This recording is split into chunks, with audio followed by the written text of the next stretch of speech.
शेतकरी बळीराजा जगाचा पोशिंदा। महाराष्ट्र हा देशातील सर्वात मोठा कांदा उत्पादक राज्य म्हणून ओळखला जातो। नाशिक, छत्रपती संभाजीनगर, जालना, अहमदनगर, पुणे, सोलापूर, बीड, धुळे यासह राज्यातील अनेक जिल्ह्यातील लाखो शेतकऱ्यांचा कांदा पिकावर आपला उदरनिर्वाह अवलंबून आहे। मात्र गेल्या काही महिन्यांपासून कांद्याच्या बाजारभावात झालेली प्रचंड घसरण, वाढतं उत्पादन खर्च, निर्यातीवरील निर्बंध, नैसर्गिक आपत्ती आणि साठवणुकीच्या अपुऱ्या सुविधा यामुळे कांदा उत्पादक शेतकरी आर्थिक संकटात सापडलाय। कांद्याला कृषी उत्पन्न बाजार समितीत कुठे 50 पैसे, कुठे 1 रुपया, कुठे 2 रुपये किलो असा दर मिळतोय। भराई, हमाली, तौलाई, वाहतूक भाडं, मार्केट फी जाऊन शेतकऱ्यांना वर खिशातून पैसे भरावे लागतायत। कांद्यानं शेतकऱ्यांचं पुरतं पाणीपत केलं असताना शहरांमध्ये मात्र ग्राहकांना 20 ते 25 रुपये किलोनं कांदा मिळतोय। नाशिकच्या सटाणा कृषी उत्पन्न बाजार समितीत शेतकरी जितेंद्र साळुंखे यांच्या कांद्याला 50 पैसे किलो दर मिळाला। आंदोलन केल्यावर व्यापाऱ्यानं अवघा 1.5 रुपयाचा दर दिला। छत्रपती संभाजीनगर जिल्ह्यात शेतकरी प्रकाश गलधर यांच्या कांद्याला 1 रुपया किलो दर मिळाला।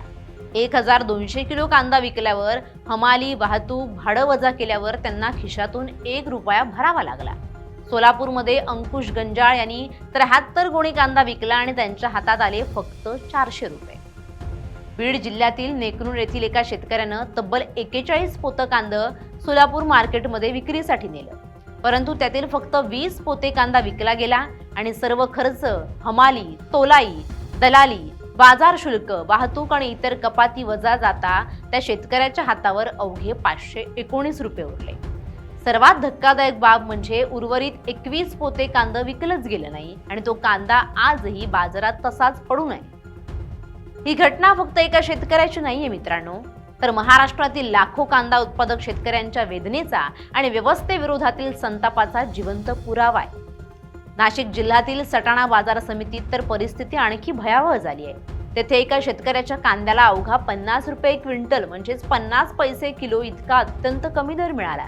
ज्या कांद्याला पिकवण्यासाठी हजारो रुपये खर्च होतात त्या कांद्याची किंमत आज पाण्यापेक्षाही कमी झाली आहे। या घटनेमुळे संतप्त झालेल्या संबंधित शेतकऱ्यानं बाजार समितीतच आत्महत्येचा प्रयत्न केल्याची माहिती स्थानिक शेतकऱ्यांनी दिली। आज परिस्थिती अशी झाली आहे की शेतकरी आपल्या घामाचे, कष्टाचे आणि आशेचं पीक बाजारात घेऊन येतो, पण बाजारात त्याच्या मालाची अक्षरशः चेष्टा होते। ही अवस्था कोणत्याही संवेदनशील समाजाला लाज वाटावी अशीच आहे।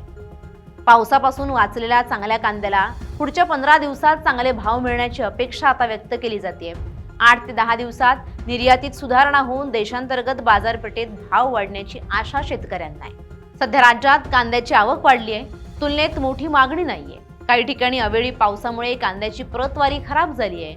मध्य प्रदेशात सुद्धा पावसाचा कांद्याला फटका बसलाय। प्रतवारी करताना व्यापाऱ्यांना 10 ते 15% माल बाजूला काढावाच लागतो। तापमान वाढल्यामुळे तर कांदा खराब होण्याचं प्रमाण वाढलंय, त्यामुळे शेतकऱ्याची चहू बाजूंनी कोंडी होतीये। परदेशात कांद्याला सध्या मागणी नाही। कांदा पाणी सोडत असल्यानं परदेशात माल पाठवणं मोठा धोका पत्करण्यासारखं आहे।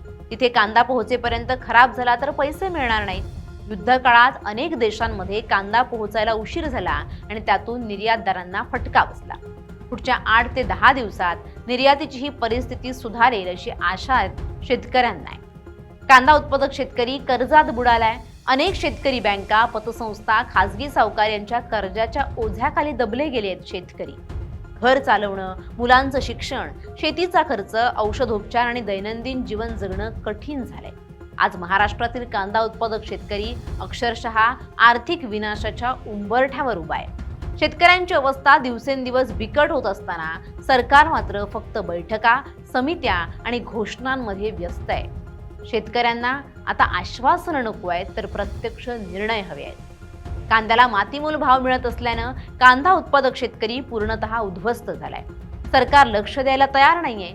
शेतकऱ्यांचा आवाज बुलंद करण्यासाठी आता आमदार रोहित पवार मैदानात उतरणार आहेत। 18 मे रोजी लासलगाव येथे ते उपस्थित राहणार आहेत। 19 तारखेच्या आत पाषाणहृदयी सरकारला पाजर फुटेल आणि सरकार या प्रश्नी लक्ष घालेल अशी अपेक्षा आता रोहित पवारांनी व्यक्त केली आणि तसं ट्विट सुद्धा त्यांनी केलंय। यानंतर तरी सरकार या प्रश्नावर काही तोडगा काढतं का ते पाहणं महत्त्वाचं ठरेल। Bureau report, LS Marathi.